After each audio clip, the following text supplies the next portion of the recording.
ও অনেক রাগী, আমার একটু রাগ কম, তো আমি ওর রাগটা নিতে চাই।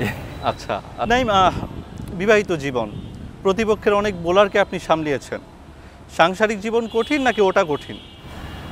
টু বি অনেস্ট, আমি যদি ওইভাবে চিন্তা করি, আমি বোথ লাইফে, যেহেতু আমি নিউলি ম্যারিড, আমি চেষ্টা করতেছি বোথ লাইফে ডিসিপ্লিন থাকার জন্য। ডেফিনেটলি আমার জন্য যদি মাঠের ভিতরে বলেন, ডেফিনেটলি আমি ইজি বলবো, কারণ আমি আউটসাইড আমার নতুন লাইফ, অনেক কিছু আমার এক্সপিরিয়েন্স নাই, আমি অনেক কিছু জানি না, যদিও ও ওয়েল ম্যাচুরড, ওর কাছ থেকে অনেক কিছু শিখতেছি, আমার অনেক ভালো জিনিস ওকে শেখানোর চেষ্টা করতেছি, ওর অনেক ভালো জিনিস আছে যেগুলি আমি শেখার চেষ্টা করতেছি। আচ্ছা, তো ওভারঅল বলবো মাঠের বাইরে যেহেতু আমার এক্সপিরিয়েন্স কম, মাঠের বাইরে আমি কাঁচা, তো আলহামদুলিল্লাহ মাঠের ভিতরে আমি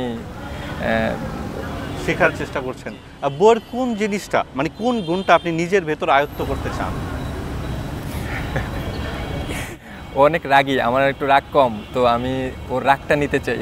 আচ্ছা আচ্ছা, আর আপনার ক্ষেত্রে একই প্রশ্ন, কোন জিনিসটা আপনি হাজব্যান্ডের কাছ থেকে নিতে চান, কোন কোয়ালিটি?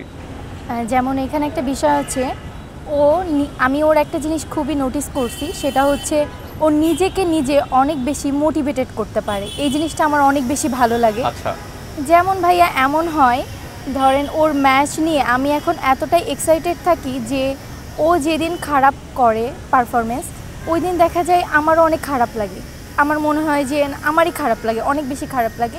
কিন্তু ও এতটাই ডেডিকেটেড এবং ও নিজেকে এইভাবে মোটিভেশন দেয় যে আমি পারবো। ও রুমে এসে আমাকে বলে যে আরে তুমি মন খারাপ করতেছো কেন, আমি তো অনেক ভালো খেলবো, দেখো তুমি, আমি সামনে অনেক ভালো কিছু করব। এই যে কনফিডেন্স ওর, এটা আসলে আমি মনে করি সবার লাইফেই দরকার।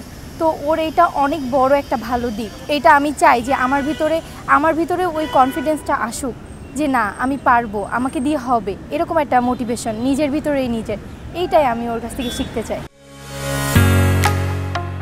ঢালাইয়ের সেরা প্রিমিয়ার সিমেন্ট।